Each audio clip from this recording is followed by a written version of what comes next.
वडोदरा अपने स्थापत्य कला के लिए जाना जाता है और यह भी मान्यता है इस नगरी की स्थापना आज से 5000 वर्ष पहले हुई थी और उससे भी पहले महर्षि विश्वामित्र ने यहां साधना की थी और यहीं के बगल में विश्वामित्री नदी भी यहां पर बहती है जो इसका प्रमाण प्रस्तुत करती है। भाइयों बहनों, महर्षि विश्वामित्र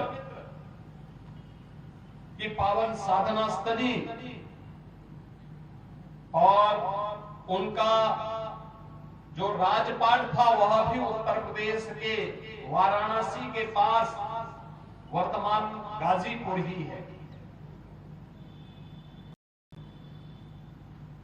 इतनी प्राचीन परंपरा के आप सब वारिस हैं और गुजरात की धरती तो इस मायने में हम सब के लिए अत्यंत वर्णीय है। मथुरा वृंदावन में जन्मे कृष्ण कन्हैया इसी धराधाम पर आकर के द्वारिकाधीश हो गए और उत्तर प्रदेश के ही छपिया में जन्मे भगवान स्वामीनारायण गुजरात पधार करके दुनिया के लिए पूज्य हो गए।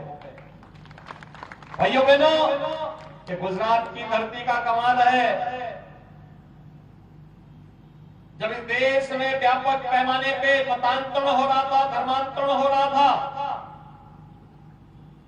जाने के रास्ते तो थे, आने के नहीं थे, तो गुजरात की धरती ने स्वामी दयानंद सरस्वती भी दिए थे। जब देश की आजादी में किम कर्तव्य विमूढ़ की स्थिति थी, कैसे नेतृत्व होना है, राष्ट्रपिता महात्मा गांधी भी इसी गुजरात की धरती ने दिए थे, जिन्होंने देश की आजादी के आंदोलन को नेतृत्व प्रदान किया था। और स्वतंत्र भारत में कैसा भारत होना चाहिए, वर्तमान भारत के शिल्पी भी लौह पुरुष सरदार वल्लभ भाई पटेल इसी गुजरात की धरती की देन है। गुजरात की धरती का ये चमत्कार था भाइयों बहनों। जूनागढ़ और के नवाब और हैदराबाद के निजाम को भी घुटनों टेकने के लिए लौह पुरुष सरदार वल्लभ भाई पटेल ने उस कालखंड में एक ही स्वर में उन दोनों को भी भारतीय गणराज्य में मिलाने का कार्य किया था। जब भारत की राजनीति अविश्वास, भ्रष्टाचार, कदाचार और अराजकता की चपेट में आ गई थी, तब गुजरात की धरती ने आज की दुनिया के सबसे लोकप्रिय नेता भारत के यशस्वी प्रधानमंत्री श्री नरेंद्र भाई मोदी को भारत को दिया। और आज भाइयों बहनों, वैश्विक मंच पर भारत की बढ़ती हुई प्रतिष्ठा प्रधानमंत्री मोदी जी का यशस्वी और दूरदर्शी नेतृत्व हम सबके सामने है। हम में से ज्यादातर लोगों ने 1947 में जब ये देश आजाद हुआ था, आजादी के उत्सव को नहीं देखा होगा। लेकिन भाइयों बहनों, देश की आजादी का उत्सव कैसे होना चाहिए, आजादी के अमृत महोत्सव वर्ष को हर घर तिरंगा के माध्यम से हर भारतीय को जोड़ने वाले भारत के यशस्वी प्रधानमंत्री श्री नरेंद्र भाई मोदी के इस चमत्कारिक नेतृत्व को भारत ने भी और दुनिया ने भी माना है। इससे बड़ी गौरव की बात हम सबके लिए क्या हो सकती है भाइयों बहनों, कि जिस ब्रिटेन ने लगभग 200 वर्षों तक भारत पे शासन किया था, आज उस ब्रिटेन को पछाड़ करके भारत दुनिया की 5वीं बड़ी अर्थव्यवस्था बना है। आजादी के अमृत महोत्सव का इससे अच्छा उत्सव और क्या हो सकता है कि दुनिया के वे 20 बड़े देश जिनके पास दुनिया का 80% संसाधनों पर अधिकार है, अगले 1 वर्ष तक प्रधानमंत्री मोदी जी के नेतृत्व में भारत का नेतृत्व करेगा। वैश्विक शांति, वैश्विक सौहार्द, वैश्विक समृद्धि की पूरी कार्य योजना प्रधानमंत्री मोदी जी के नेतृत्व में होने वाली है।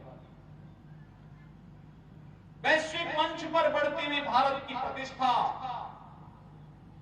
सुरक्षित होती हुई सीमाएं, आतंकवाद, नक्सलवाद और अराजकता का सर्वथा समाप्त होना, भारत की आस्था को मिल बढ़ रही प्रतिष्ठा। आज से 20 वर्ष पहले गुजरात ने कर्फ्यू पर सदैव के लिए कर्फ्यू लगा दिया। कर्फ्यू सदैव के लिए गुजरात से समाप्त हुआ। तो गुजरात से ही जब नरेंद्र भाई मोदी का नेतृत्व देश को मिला, तो भाइयों बहनों, आज देश से आतंकवाद भी समाप्त हो गया। 1952 में देश के संविधान में कांग्रेस ने चोरी छिपे धारा 370 जोड़ करके देश में आतंकवाद को, नक्सलवाद को, अराजकता को बढ़ावा देने का जो कुत्सित प्रयास किया था, 5 अगस्त 2019 को प्रधानमंत्री मोदी जी के मार्गदर्शन में गृह मंत्री श्री अमित शाह जी ने कश्मीर से धारा 370 को सदैव के लिए समाप्त करके आतंकवाद की ताबूत के अंतिम कील ठोक करके साबित कर दिया कि भारत की धरती पर आतंकवाद की कोई जगह नहीं। आज भारत आतंकवाद से मुक्त है, नक्सलवाद से मुक्त है, अलगाववाद से मुक्त है, हर प्रकार की अराजकता से मुक्त है। आज भारत वैश्विक स्तर पर समृद्धि के नए नए शिखर को छू रहा है। ये गुजरात की ही माटी का कमाल है। कोई सोचता था अयोध्या में भगवान राम के भव्य मंदिर का निर्माण हो पाएगा? 500 वर्षों तक संघर्ष चला था, लेकिन ये प्रधानमंत्री मोदी जी के चमत्कारिक नेतृत्व, दूरदर्शी और दृढ़ निश्चयी नेतृत्व का कमाल है। अयोध्या में भगवान राम का भव्य मंदिर के निर्माण का कार्य भी प्रारंभ हो गया। भाइयों बहनों, और दिसंबर 2023 में जब रामलला का भव्य मंदिर का निर्माण होगा, तो भाइयों बहनों, भारत के राष्ट्र गौरव का मंदिर बनेगा। हर भारतीय गौरव की अनुभूति करेगा और यह भी संकल्प करेगा कि गुलामी के अंशों को हमेशा के लिए समाप्त होना ही चाहिए। गुलामी सदैव के लिए समाप्त होनी ही चाहिए। अयोध्या में भगवान राम के भव्य मंदिर का निर्माण, काशी में काशी विश्वनाथ धाम का निर्माण, महाकाल में महालोक का पुनर्निर्माण, केदारपुरी उत्तराखंड में केदारपुरी का पुनरुद्धार, बद्रीनाथ धाम के सुंदरीकरण की महायोजना, और द्वारिका में भी तो हुआ है। द्वारिका धाम के पुनरुद्धार का कार्य, सुंदरीकरण का कार्य जिस भव्यता और दिव्यता को प्राप्त कर रहा है, सोमनाथ मंदिर जिस प्रकार की दिव्यता को प्राप्त कर रहा है, भाइयों बहनों, ये आस्था का भी सम्मान है। और जिन सूरवीरों ने इन आस्था के केंद्रों को सुरक्षित रखने के लिए अपने आप को बलिदान किया था, उनके प्रति कृतज्ञता का भाव भी प्रदर्शित करने का एक माध्यम है। भाइयों बहनों, मैं आपसे पूछना चाहता हूं, क्या अयोध्या में राम मंदिर का निर्माण कांग्रेस कर पाती? कांग्रेस कर पाती? कांग्रेस ने तो सोमनाथ मंदिर का पुनरुद्धार करने के लिए जब सरदार साहब आए थे, कांग्रेस ने विरोध किया था।